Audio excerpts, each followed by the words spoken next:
stay consistent? And this is asked by Rima Rimi on Instagram. Why do I not stay consistent? So this is, like so many of the questions, it's really part of the package deal of human life and having a human mind. If we lived even in caves on the mountaintops, the nature of the mind is such that it would pull us off track every once in a while. It's just the nature of the mind. It gets distracted.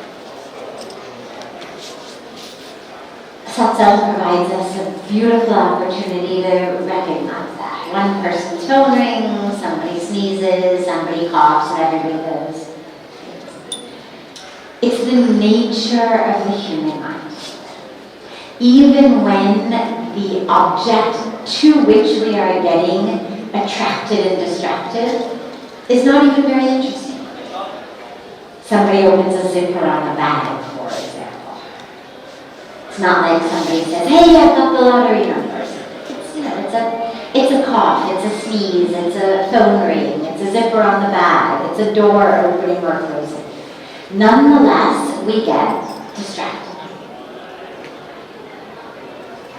In life, this happens. We get on a path, we walk, benefit from the path, and then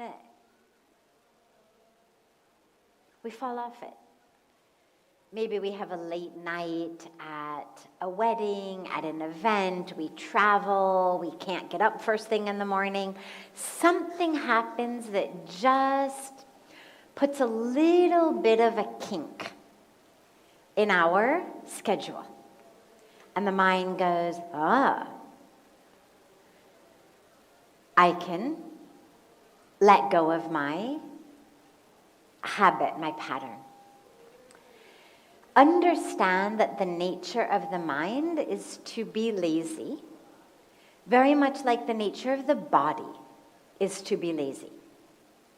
It takes many, many, many days in a row of going to the gym, of jogging, of eating right, for the body to actually start craving exercise. Eventually it will. Eventually it will become like brushing your teeth, where if you don't do it, you feel like there's something wrong. Eventually, your body will start craving salads over pakoras. But it takes a long time. It is not immediate. For the first several days, the first several weeks for most people, of adopting a healthy diet, of exercise, the body is like, oh, really? Like, I'd so much rather sleep in. I'd so much rather just watch TV. I'd so much rather eat samosas and, fettuccine Alfredo than broccoli. Like, why? Eventually, though, you will actually start to crave healthy food and exercise if you make it enough of a long-term pattern. The same thing is true on our spiritual practices and our spiritual paths.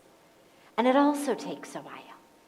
Eventually not meditating, not doing your japa, not having your quiet, anchored, grounded time will be as distasteful to your energetic being as not brushing your teeth is distasteful to the mouth. You'll feel like that, or like walking out of the house without a shower. Like there's just something that feels wrong in the body. It will become like that, but it takes time. And the dilemma for most of us is that we're not able to string together enough days of consistency in order to make it enough of a strong pattern. And so we give in to the lazy mind. We're really good for a week, maybe 10 days, maybe even 2 weeks. And then, yeah, there's travel. There's a late night wedding. There's a cold or a flu, or a loved one is up sick, or whatever it is. And the mind's got a great excuse to skip the meditation, to get all stressed and upset, to totally forget who you are, and to get swept up into the drama of life. But don't worry about it. Instead of focusing on, oh my God, why am I not consistent? Just make a commitment to become consistent. The answer to why am I not is you're human. And you've got a human mind. It's how we are. Maybe as physical and spiritual evolution goes on, eventually we will become evolutionarily programmed to want exercise and salads instead of sleep and samosas, but not yet. And maybe as time goes on, we'll get evolution. It'll become, evolutionarily advantageous to want to get up at 4 o'clock in the morning and meditate rather than sleeping. But as of now, we're pushing it. And yet, just like eating healthy and exercising make the body actually feel so much better, not just in the immediate, but in the long run, and you start to really notice how you feel. In the same way spiritually, things happen. Somebody's obnoxious to you, somebody's rude, you have a failure or a loss or something of displeasure. And you notice, oh my God, look at that. I didn't even get upset. Like that person was so obnoxious to me. And it didn't trigger me at all. Or, oh my God, this thing that I really wanted to happen, it didn't happen, it collapsed, it failed instead of succeeded. And look at me, it didn't even bother me. I stayed grounded, I stayed anchored, I wasn't triggered. I didn't have to go out and buy a 6-pack or a chocolate cake or, scroll TikTok for 2 hours or whatever it was. Like, I didn't do any of those things. I just took it, exhaled, moved on. And you start to really see, wow, look at how I'm changing. And so it actually becomes a really powerful self-reinforcement tool, but it takes time. It doesn't happen overnight. So make a commitment to be as absolutely consistent as you can. Sometimes in here I talk about the carrots and the sticks. Don't yell at yourself. Don't criticize yourself. Don't use your inconsistency as yet another way to say that there's something wrong with you. But just jump back on. Oh, I didn't meditate today.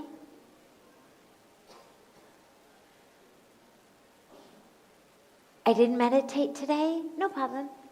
The day is still young. Not at 4 in the morning, it's 4 in the afternoon. Okay, no problem. There's a term in Hindi called Muhurt, which means the auspicious time. And it typically is determined according to the lunar calendar and the planets and the energies, and when people do sacred rituals, weddings, engagements, new office openings, so many different things. They'll do it according to the Muhurt. You get a good Vedic astrologer to tell you, oh, for this, you should do it on this date, this time.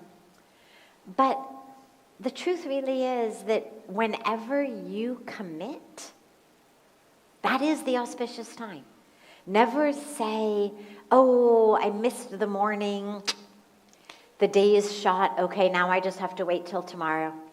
Whenever you realize, I didn't meditate today, close your eyes. Even if you don't have half an hour, you've got 2 minutes. You're waiting for the elevator. Just Even you're standing, just take a moment. Because what it does is it creates a neural circuit of consistency. Oh yeah, I meditate every day. Missed it in the morning, no problem. Today we do the waiting for the elevator meditation. Today we do the sitting at the dinner table 3-4 minutes before we start to eat meditation. The world is your meditation cushion.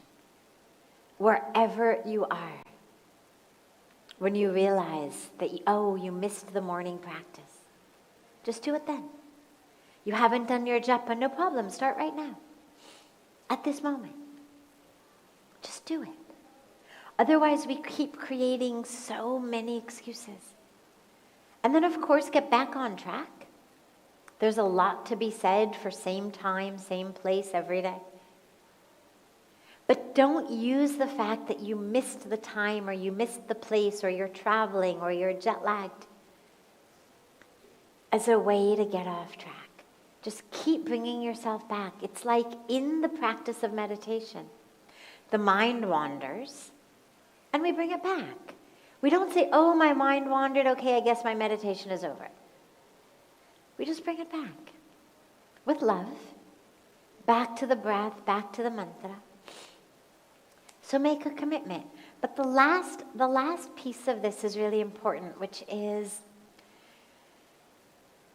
make sure that on a deep level, you are convinced about the benefits. Otherwise, you will not do it. If you are meditating because someone has told you you should, or because you think you should, it's not going to work unless you actually make it your own. Just copying someone else or just doing it because it's like an in thing, there's nothing in that. Make it really your own. I remember when I was in 3rd grade, our school had a costume day. There was a girl in the 4th grade who I just thought she was everything. And on the day of costume day, she came to school in a karate uniform. And I went home, and for some reason that I have no idea why, instead of simply saying to my mom, I want a karate uniform, I told my mom I want to start taking karate. All I wanted was the uniform. But I told her I want to start taking karate. So she said, okay. So she takes me to she finds some local karate studio, takes me in, and I get the uniform on day 1. And I was done. Like, I had my uniform. That was actually all I wanted. And when I told her, okay, I don't really want to take these classes, I actually just wanted the uniform, she said, look, I've paid for 6 months. She's like, if you just wanted the uniform, you should have told me, but you told me you wanted to take karate. I've paid for 6 months. You do not have to do it for one day beyond 6 months, but you have to do it for 6 months because we've committed. I paid for it. And after 6 months, I loved it, and I ended up one of the youngest girls in LA to ever get her black belt. But I share the story because in order for something to work, it has to become your own. If it was just about me admiring and wanting to emulate this older girl, then it stays just in the uniform. But if you actually make something your own, then it changes your life. So if you just start meditating because somebody tells you you should, or you see a beautiful picture of someone who looks like you'd like to look, meditating, and they have really nice meditation clothes on or yoga clothes on, and they look really beautiful, and you think, oh, I should do that. It's not going to work. It's not going to last. But if you give yourself a commitment, I'm going to do this thing. Doesn't even have to be 6 months. I'm going to do this thing every day for 1 month. Then you'll see. But really stay strong. Make all kinds of rules with yourself, like until you meditate, no breakfast. Until you meditate, no coffee, no food, no nothing. Until you do your meditation. Until you meditate, you can't pick up your phone. You know, whatever for you is a greater impetus. For some people it's tea or coffee, for some people it's breakfast, for some people it's their phone. Whatever it is, set up a rule. Unless you've done your meditation, no food, no caffeinated beverage, no device. And then you'll see how quickly you sit down for the meditation. Or instead of using the stick, you can use the carrot. If you meditate consistently 30 days in a row, you will get X, Y, or Z, whatever it is. I will spend the money for X, Y, or Z. You can buy this, you can go there, you can do this. Set up a system for yourself. Whatever you need to do to inculcate a new habit. Don't expect it's going to happen automatically. But once you get a good month of absolute every single day habit, it lays a whole new neural circuit in the brain, a whole new network. It's what we call a sanskara, an impression, a pattern. And then that becomes the way you flow. And if at some point you lose the consistency, just jump back on. Jump back on. I'm sure we've all had days where for some reason we didn't brush our teeth. But you realize, oh my God, I didn't do it. You make sure to do it as soon as you can. And it doesn't stop the habit. It's not like, oh, you went 1 day without doing it, so now you're going to go 2 or 3 or 4 days. The fact that you didn't do it 1 day makes it even more likely that you're going to do it as soon as you can. So let it be like that. The moment you realize you've lost the consistency, just jump back on. Wonderful. Other questions? Yes, of course, please. He's going to turn it on for you. Thank you for this opportunity. My name is Dr. Siddharth, and I live in Boston. In Boston? In Boston. Yeah. I'm a student here in Parmarth Niketan's. I'm in for Vedanta course. Wonderful. So a little bit of context for my question. So last year I lost my dad to cancer. And I feel like since then, I'm on this spiritual journey. I'm like trying to find the meaning of life, what's the purpose. I'm more devotional now. I'm a lot more devotional now. When I'm in India to take care of my mom, I take responsibilities as a good son. But at the same time, I want to follow this path of spirituality. And I do not know how to find a balance. Where's the balance of do my duties as a son, or maybe as a doctor, or do my duties to myself and keep moving forward on my spiritual journey. Great. So they're not actually separate. Spiritually, we are taught, do your duty.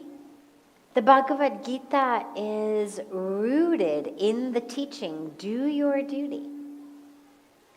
One of my favorite parts, favorite messages, is Arjun basically says to Bhagwan Krishna at the beginning, like, forget it.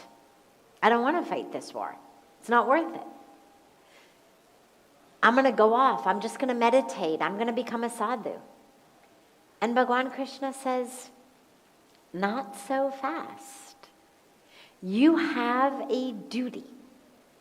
You have a duty to your family, because to abdicate your right over this kingdom is not only for you, it is for your brothers, it is for your children.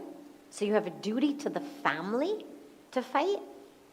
You have a duty to the subjects of the kingdom, the citizens of this land, as the one who should be king. You have a duty to them to ensure that the land is run in dharma, in integrity. You have a duty to your unique dharma as a warrior, as a kshatriya, to protect. You've got a dharma to all of these and more. And as the Bhagavad Gita goes, as the Mahabharata goes, as the Ramayana goes, what we see over and over again are these really powerful examples of how our duty to mother, to father, to husband, to wife, to children is actually a core spiritual duty, and it is not separate from it. In the exact same teaching that Bhagavan Krishna is saying to Arjuna, you are the one who is never born, who never dies. You cannot be burned by fire. You cannot be wet with the wind, with the water. You are the immortal soul, O Arjuna. In the same teaching, he's saying, stand up and fight. You owe it to your family. You owe it to the citizens of this land. Those two things are not contradictory. It's a yes and spirituality. Our Vedic teaching is all about yes and. We have the transcendent, our highest ultimate reality that your Vedanta course is immersing you in. Aham Brahmasmi Tattvam Asi. I am Brahman, you are that. There is nothing but Brahman. Everything else is an illusion. Awaken to that reality. And don't forget to bring your mother a cup of tea. And don't forget to get your kids dressed and sent off to school. And make sure that their lunch is packed. And make sure that you show up at the office on time. And never forget that you are not the doer. Never forget that you are not the role. You're not the father. You're not the son. You're not the CEO. You are soul. You are eternal. You are the unborn one. And make sure to keep the family happy. Make sure there's food on the table. Make sure. Yes and, yes and, yes and. It's this constant, really powerful opportunity. It's not either or. It's yes and. You know, when we talk about Maya, sometimes people think and we translate Maya as illusion.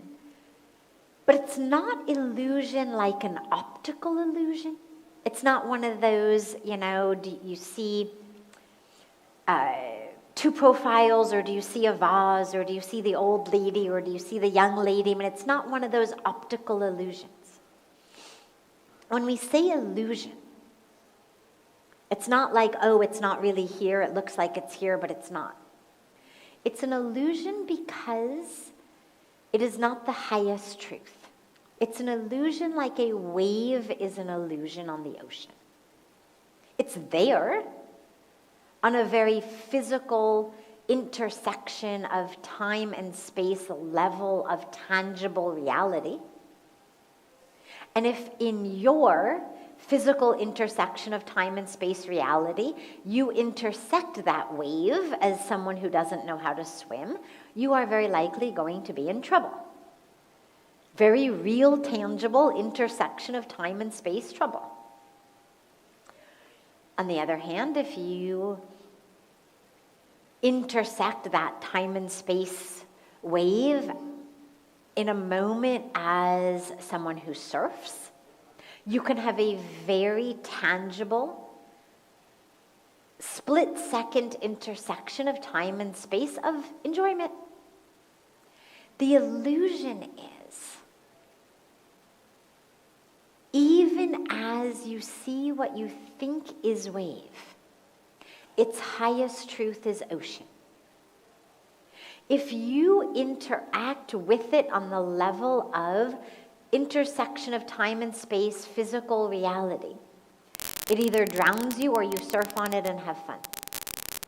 But if you intersect with it on the level of highest truth, it's ocean. Same way, you are soul. It's like a dream. Now, a dream that we have in the night, is it all an illusion? It's not fake. It's not like now you see it, now you don't. It's not like the universe played tricks on you. It's just that it all existed in your mind. It existed. But it just didn't exist outside of you. It existed inside of you. And that's a really important distinction. Because illusion means it's absolutely false. It's not false. It's just existing in you rather than outside of you. That food you ate, that airplane you went on, those people you interacted with. They weren't fake, but they just weren't outside of you. They were inside of you. They were created by, emanating from the chemistry and electricity of your brain. In the same way, the wave is emanating out of the molecules of ocean. It's never anything other than ocean. But that doesn't mean it's fake or false. It just means it's not the highest truth. The highest truth of wave is ocean.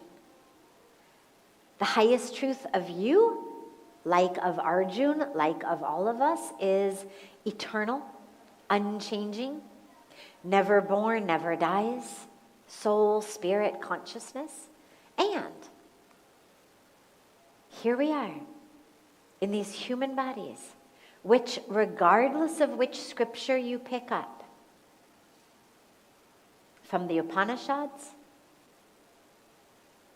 to the epics to scriptures of other religions, any scripture you pick up, it is focused on telling us how to live in these human bodies, right action. How do we act? How do we live? What do we do? The unique difference, I think, of the Vedic scriptures is that along with non-violence, truthfulness, non-hoarding, meditate, pray, along with all of this, serve, along with that, oh yeah, and don't forget. Don't forget you're not really the doer. Do good things and never forget you're not the doer. Yes, and, yes, and, yes, and. So don't think of it as either or. Ask yourself, how can being a good son become an inherent part of your spiritual path?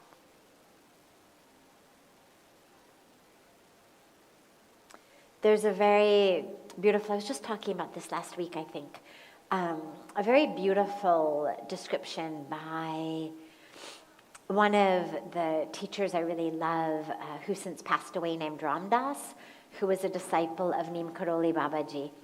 And he speaks about when his father was sick and he was the caretaker, and how his father was not particularly spiritual at all, and Ram Das was, deeply spiritual and spending his life doing spiritual teachings, and his father had become quite compromised, and what he liked to do was play this card and dice game called Yahtzee. And And Ramdas said, in the beginning, he felt like, oh my God, I can't believe this. Like, isn't there somebody else who could come and play Yahtzee with this guy so I could be meditating or writing or teaching? And he said, but finally he realized that that very thought, not the Yahtzee, but that thought was actually the impediment to his spiritual practice and growth. And that it wasn't about finding someone else to play Yahtzee with Dad so he could be meditating or writing or teaching. But it was about realizing that actually Yahtzee with Dad could be a spiritual practice. And it's a beautiful, beautiful description of the sacred in the ordinary.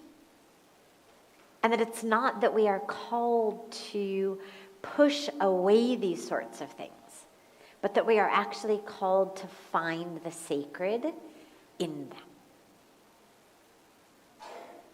Yeah, beautiful. Other questions? Yes.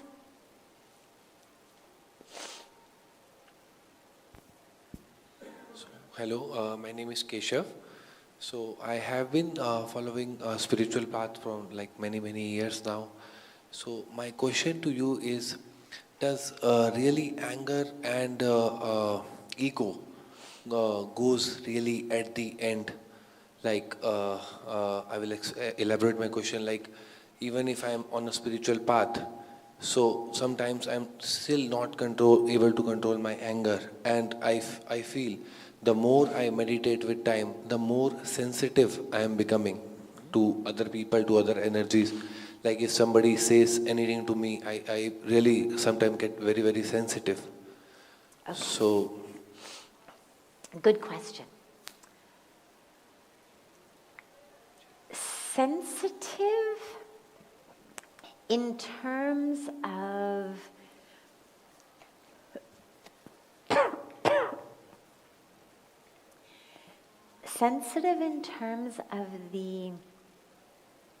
the subtle distinction, the noticing of energies, the openness, the awareness, yes.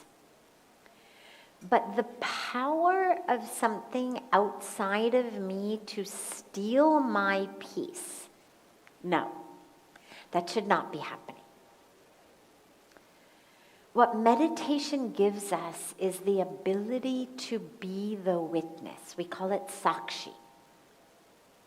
That witness consciousness. So instead of becoming anger, I witness the genesis of anger. That comment that person made, I'm noticing it coming toward me on an energetic level, and I'm noticing the way that it has lit a fire inside of me, and I'm noticing the way that my blood is starting to boil, but you notice it. And then of course you're able to say, oh, it's not worth it. I don't feel like getting cooked today. And you exhale, and in your exhalation, you extinguish those flames. So what meditation gives us is this power of awareness, of witnessing, so we are not victims in the hands of our emotions. Doesn't mean that we stop having them, doesn't mean that we become, machines instead of humans. Doesn't mean we become indifferent or apathetic or cold or unfeeling. But it means that we're no longer turned on and off. Pujya Swamiji always says, we got to stop being like light bulbs that people turn on and off. And that's what meditation does, is it really gives us that inner ability. Like you're sitting in meditation, for example, and a distracting thought comes. Well, in the beginning when we start meditating, all of our attention goes to that thought. We get totally carried away by it. But as we develop a meditation practice, we see the thought, and it goes, because we don't hook into it, we don't pay attention to it, we don't follow it, we don't give it any weight, we don't yell at it, we don't denigrate it, we don't try to push it away, we just notice it. And we bring the awareness back to the breath, to our mantra, to whatever the object of our meditation is. And it trains our mind to do this in life. Somebody says something, somebody does something. We notice it, but we have the choice to engage with it or not. And so as you meditate, make sure that when thoughts are arising or distractions are arising in your meditation, that you're not letting yourself get distracted or jumping onto these thought vehicles, and that actually you are constantly just bringing the awareness back to the object of meditation, your breath, your mantra, or just to pure consciousness, pure awareness if you're doing that type of meditation.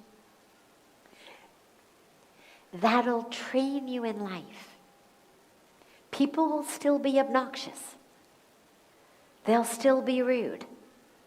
But you will no longer be like a puppet who gets pulled by those strings. Okay? Great. Yes. Have a beautiful rest of your evening. A beautiful morning and day to all of our family joining us online. And I look so forward to being together tomorrow. And so much love to you all.